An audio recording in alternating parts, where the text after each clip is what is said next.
13 फरवरी एक ऐसी डेट जिस दिन हम लोग राष्ट्रीय महिला दिवस के रूप में, नेशनल वुमेन्स डे के रूप में सेलिब्रेट करते हैं हर साल। वो भी किसके सम्मान में? रिस्पेक्टेड सरोजनी नायडू जी के। इस पे ऑलरेडी वीडियो मैंने बना दिया है, तो आप लोग चैनल पे जाके देख सकते हैं। बहुत आदर और सम्मान के साथ एक बार फिर आप लोगों को नेशनल वुमेन्स डे की ढेर सारी शुभकामनाएं और आप लोगों का मैं स्वागत करती हूँ। जहां बात आती है महिला की, नारी की, तो वो तमामों डेट्स बनी हुई हैं सेलिब्रेशन की, चाहे वो गर्ल चाइल्ड का हो लड़कियों को लेके, और चाहे वुमेन्स डे हो महिलाओं को लेके, नारियों को लेके, या फिर मदर्स डे हो, क्योंकि नारी का बहुत सारा रूप है, कभी माँ का, कभी पत्नी का, कभी बेटी का और कभी महिला का। तो आज के इस दिन पे सिर्फ और सिर्फ मैं कुछ बातें, कुछ फीलिंग्स, कुछ भावनाएं लेके आई हूँ जो मैंने महसूस किया, और मुझे लगता है कि आप लोग भी सहमत होंगे। इस वीडियो को बनाने का पर्पस बता दूं, इस वीडियो को बनाने का सिर्फ और सिर्फ हर बार की तरह अवेयरनेस बढ़ाना है कि विमेंस का सम्मान करना चाहिए, उनका रिस्पेक्ट होना चाहिए। आज के टाइम में तो मुझे नहीं लगता कोई सरोजनी नायडू जैसा हम लोगों को मिलेगा, क्योंकि मैंने अपने हर वीडियो में ये बात बोली है कि चलिए ठीक है नेशनल वुमेन्स डे है, लेकिन आए दिन ऐसा होता है कि विमेंस ही वुमेन्स की रिस्पेक्ट नहीं करती, महिला होके एक महिला की दर्द और उसके तकलीफ को नहीं समझती हैं, तो पुरुष की तो और बाकी परिवार के सदस्यों की बात बाद में आती है। राष्ट्रीय महिला दिवस की जब बात सामने आई तो एक बहुत खूबसूरत सी कविता है, जब आप 10 या 12 में रहे होंगे तो आप लोगों ने भी सुनी होगी। जयशंकर प्रसाद जी का नाम आपने सुना होगा, जो छायावाद के काफ़ी खूबसूरत कवि हैं। उनकी कविताएं आप पढ़ेंगे तो जैसे लगेगा कि बिल्कुल दिल को छू लेती है। उसी में से एक कविता आज आप लोग के लिए लेके आई हूँ, शब्दों को ज़रूर समझिएगा इस वीडियो के ज़रिए। क्या कहती हो ठहरो नारी, क्या कहती हो ठहरो नारी, संकल्प अश्रुजल से अपने, तुम दान कर चुकी पहले ही जीवन के सोने से सपने। अगली लाइन है, नारी तुम केवल श्रद्धा हो। नारी की तुलना यहाँ पे श्रद्धा के समान की गई है, आगे मैं बताऊंगी आपको। सुनते जाइए, वीडियो बहुत खूबसूरत बनाने की कोशिश की है, आशा करती हूँ कि पसंद आएगा। नारी तुम केवल श्रद्धा हो, विश्वास रजत नग पगतल में, पीयूष स्रोत सी बहा करो जीवन के सुंदर समतल में। देवों की विजय दानवों की, हारों का होता युद्ध रहा, संकल्प सदा उर अंतर में, जीवित रह नित्य विरुद्ध रहा। आंसू के भीगे अंचल पर, आंसू के भीगे अंचल पर अपना सब कुछ रखना होगा, तुमको अपनी स्मित रेखा से यह संधि पत्र लिखना होगा। तुमको अपनी स्मित रेखा से यह संधि पत्र लिखना होगा, यह संधि पत्र लिखना होगा। कविता की गहराई बहुत है, शब्दों की मान्यता बहुत है, शब्दों का मीनिंग बहुत सारा है, लेकिन वीडियो बहुत बड़ा हो जाएगा तो कम शब्दों में मैं बताना चाहूंगी। जब कविता जयशंकर प्रसाद जी के जो स्टार्टिंग के वर्ड्स हैं, वहाँ उन्होंने नारी की तुलना एक श्रद्धा से की है कि सच में नारी श्रद्धा के समान है। और ये जो एंड जो उन्होंने किया वो बहुत खूबसूरत, मतलब सिर्फ स्टार्टिंग के वर्ड को आपको ध्यान देना है और एंड के वर्ड को ध्यान देना है, तो महिला की स्थिति आज क्या बनी है वो बिल्कुल सामने आ जाएगी। जैसा कि स्टार्टिंग में कहा कि नारी तुम श्रद्धा हो, तो सही बात है, नारी श्रद्धा का ही रूप है, नारी श्रद्धा के समान है। और लास्ट में जहां हम देखते हैं कि वहां पे लास्ट में बिल्कुल उन्होंने कहा है कि आंसू के भीगे अंचल से अपना सब कुछ रखना होगा, तुमको अपनी स्मित रेखा से यह संधि पत्र लिखना होगा। संधि पत्र मतलब आप लोग समझते ही हैं कि संधि पत्र कहाँ किसे कहा जाता है, तो इन शब्दों की गहराई बहुत ज़्यादा है। आत्मसमर्पण होता है, जिसका मतलब कि महिला के लिए आत्मसमर्पण ही शब्द प्रयोग किया है उन्होंने कि यह संधि पत्र लिखना होगा। संधि पत्र का मतलब ही वही है। तो ये कविता मुझे बहुत हार्ट टचिंग लगती है, तो इसलिए मैं इस वीडियो के ज़रिए शेयर कर रही हूँ और आशा रखूँगी कि आप लोग भी इस कविता को ज़रूर सुनेंगे, पसंद करेंगे और इसकी गहराई को समझेंगे।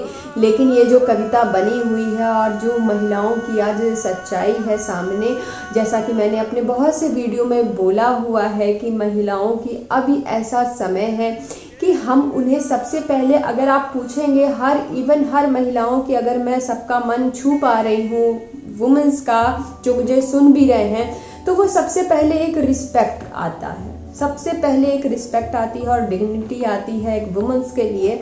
उसको कुछ चाहिए या नहीं चाहिए, जैसा कि मैंने कहा कि पहले तो लड़की रहते हैं हम लोग, शादी के बाद ही ये महिला का रूप मिलता है हमें, नारी का रूप मिलता है हमें। तो इस वीडियो में ऐसा कुछ नहीं बोलने वाली हूँ मैं कि नारी ही काली है, दुर्गा है, तो ये सब बोलने का कोई फर्क नहीं ऑडियंस पे पड़ने वाला है, ना पब्लिक कुछ समझेगी, ये मैं जानती हूँ। तो मैं सिर्फ और सिर्फ कुछ सच्चे शब्द लेके आई हूँ जो 90% घरों में ऐसी चीज़ें होती हैं। तो ये मैं बोलूँगी कि नारी सच में सम्मान की एक जगह बनी हुई है। जब सती और सावित्री का समय था, अहिल्याबाई का समय था, या सीता जी की बात कर लूँ, तब से आत्मसमर्पण होते ही आ रहा है, जैसा कि जयशंकर प्रसाद जी ने अपनी कविता में कहा। और जो मैं कह रही हूँ कि शादी के बाद ही एक नारी का, एक महिला का अवतार होता है और उसका मेन क्या उद्देश्य होता है। अगर मैं सबके सामने ये चीज़ें बोलूँ, हाँ महिला कौन सी अच्छी है, महिला वो अच्छी है जो सुबह सुबह सूर्य के उगने से पहले उठ जाए और उसके घर में नहाना धोना झाड़ू पोछा सब कुछ हो जाए और ईश्वर की पूजा हो जाए।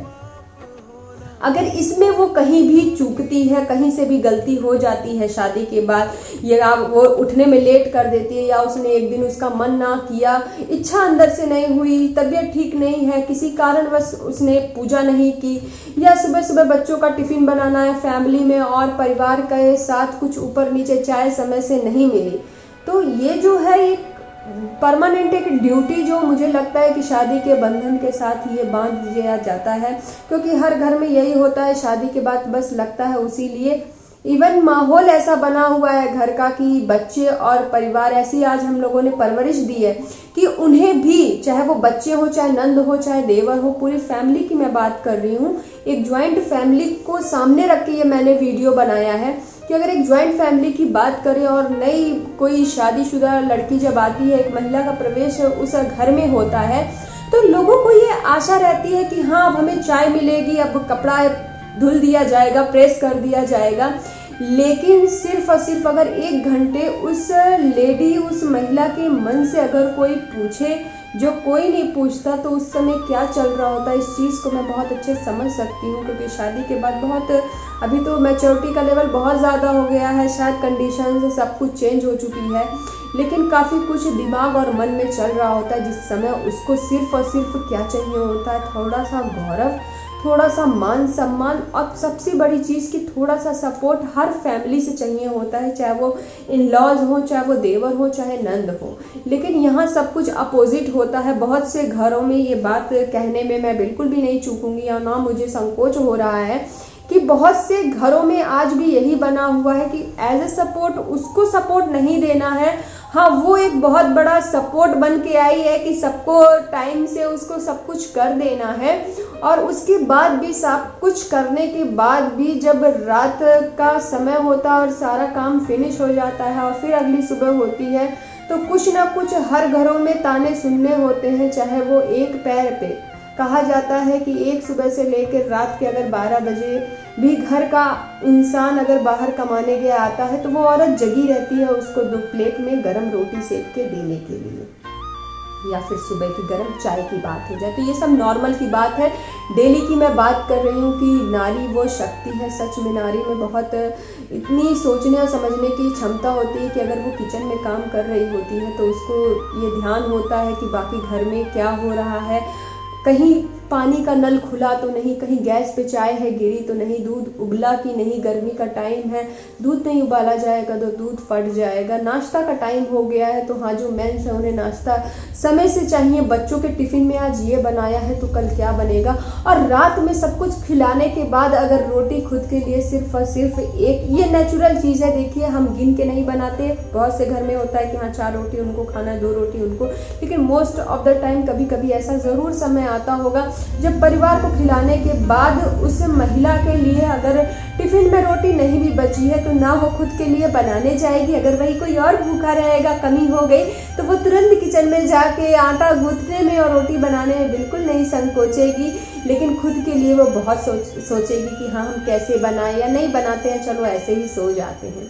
तो अब मुझे लगता है कि अब ज़रूरत है ये राष्ट्रीय महिला दिवस तब मेन होगा जब नारियों के लिए सोच बदले, महिलाओं के लिए सोच बदले। और जिस तरह से सरोजनी नायडू ने, जिनके जन्म तिथि पे हम लोग ये सब सेलिब्रेट कर रहे हैं, उनसे थोड़ा सा इंस्पायर हो, उनसे थोड़ा सा मोटिवेशन ले, कुछ सीखें। और हम लोग भी कुछ महिलाओं के लिए ऐसा करना चाहिए जो लोग उस लायक हैं कि कुछ ना कुछ हर क्षेत्र में, चाहे ग्रामीण क्षेत्र में, चाहे शहरों में, कस्बों में, जहां भी वो कर सकते हैं, महिलाओं को लेके और आगे बढ़े। और उनको ये 4 दीवारी का जो है कि सुबह की चाय और दिन का चावल दाल, रात की रोटी सब्जी तक ही सीमित रहता है और उसके बाद चारों तरफ से 4 ताने सुने जाते हैं। तो अब ये सब बस करिए, अब थोड़ा सा मान सम्मान उसे भी दीजिए, उसे भी जीने का हक है, उसे भी अपने लिए सोचने का हक है। क्योंकि थोड़ा सा भी अगर 1 घंटे का आप सोच के देखिए कि आप अपने घर में आफ्टर मैरिज अगर एक वुमन को इतना फ्रीडम देते हैं, थोड़ा सा उसके लिए भी समय, कि वो अपने लिए समय निकाल पाए, जैसे उसको क्या पसंद है, 1 घंटा वो खुद के लिए भी उसे जीने के लिए मिले, आप देखिए तो डेली की उसकी लाइफ सिर्फ और सिर्फ ताने बीने, ये जो पारिवारिक बना हुआ है दायरा, ये जो है उसमें ही बंध के ये जो बंधन बंधा हुआ है, ये शादी का पवित्र बंधन जो है बनता कुछ और के लिए लेकिन बन जाता कुछ और। क्योंकि जो 7 जन्म की कस्में दी जाती हैं और जो बताया जाता है, पंडित जी याद है मुझे, ये है वो है, 7 रस्में बताई जाती हैं, लेकिन उसमें से निभती बहुत कम है। क्योंकि शादी के बाद बहुत सारे विचार और भाव बदल जाते हैं। इस वीडियो को बनाने का पर्पस मेरा सिर्फ और सिर्फ इतना है कि नारी का सम्मान होना चाहिए, महिला का सम्मान होना चाहिए। एक सरोजनी नायडू जैसा तो मुझे नहीं लगता कि आज हमारे बीच में कोई है, लेकिन थोड़ी सी सोच उनसे हम लोग कुछ सीख के कुछ तो ऐसा समाज में करें। और अगर कुछ नहीं कर सकते हैं तो कम से कम घर में ही रह के घर की महिलाओं को एक दूसरे की हम रिस्पेक्ट करें, सम्मान से बोल सकें। अगर गलती भी हुई तो उसको ये नहीं कि हाँ दूसरे के घर से आई है तो आपने कुछ भी बोल दिया, बैठ के बात करें, समझाएं तो बहुत कुछ हो सकता है। और तब लगेगा कि हाँ इम्पोर्टेंस है ये राष्ट्रीय महिला दिवस मनाने का। क्योंकि ये शुरुआत सिर्फ और सिर्फ उसी लिए हुई कि महिलाओं को भी उनका अधिकार मिलना चाहिए, महिलाओं को सम्मान मिलना चाहिए, महिलाओं को भी बराबर की शिक्षा मिलनी चाहिए। और उनको हर कदम पे, जहाँ जैसा कि कहा जाता है कि हमारा भारत पुरुष प्रधान देश है, तो वैसी बात अब नहीं रह गई है। उन्हें साथ मिलके, महिला हो चाहे पुरुष हो, ये हम लोग पहले बचपन में इससे लिखने को आता था तो लिखते थे कि हाँ ये जीवन एक ऐसी गाड़ी है जिसके ये महिला और पुरुष 2 पहिए हैं, तो दोनों के बिना चलने वाला नहीं है। इस सच्चाई को जानने की जरूरत है, सिर्फ निबंध में हम लोग लिख दे रहे हैं और उसके बाद भूल जाते हैं। तो इस वीडियो के जरिए मैं कोशिश करूंगी, आप लोग से रिक्वेस्ट भी करूंगी कि महिलाओं को अपने घर में कम से कम, कुछ नहीं दे सकते तो सम्मान तो कम से कम दीजिए। और महिला तो आत्मसमर्पण और कोमलता का नाम ही है। जब हम लोग बात करते हैं कि विद्या भी है, बुद्धि भी है और सुंदरता भी है, तो सिर्फ और सिर्फ वो महिला ही है। क्योंकि आप शादी खोजने भी निकलते हैं तो लड़के वाले देश यही सोचते हैं कि ऐसी लड़की हो कि सुंदर भी हो और बुद्धि भी अच्छी होनी चाहिए, स्ट्रांग होनी चाहिए, तेज हो, पढ़ाई लिखाई सर्वगुण संपन्न होनी चाहिए। तो ये सब सोच अब नहीं रखनी चाहिए मेरे ख्याल से। लड़के और लड़कियां एक समान हैं, तो ऐसी सोच को रखते हुए नारी का आप लोग सम्मान करें। नारी मान मर्यादा हर चीज़ को बनाए रखें, उनका सपोर्ट बनिए, उनका सहारा बनिए, तो शायद हम लोग और आगे जाएंगे।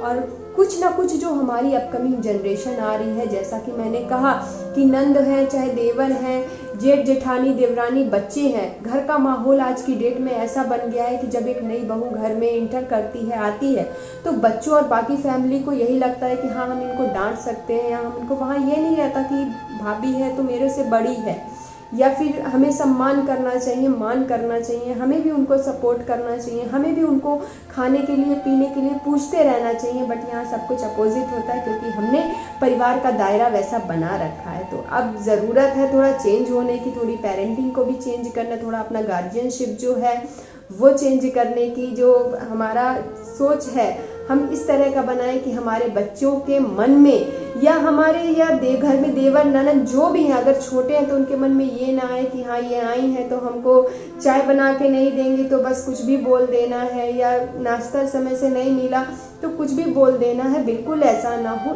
एक सम्मान का दायरा ज़रूर खड़ा हो महिलाओं के लिए, नारियों के लिए। बस यही कामना करती हूँ इस वीडियो के ज़रिए और रिक्वेस्ट करने के लिए आई हूँ। आशा करती हूँ कि यह वीडियो भी हर बार की तरह आप लोगों को ज़रूर पसंद आया होगा। तो पसंद आया है तो ज़रूर वीडियो को लाइक करिए और ज़्यादा से ज़्यादा शेयर करिए और चैनल को मेरे सब्सक्राइब करिए। Thank you so much. संकल्प अश्रु जल से अपने तुम दान कर चुकी पहले ही जीवन के सोने से सपने।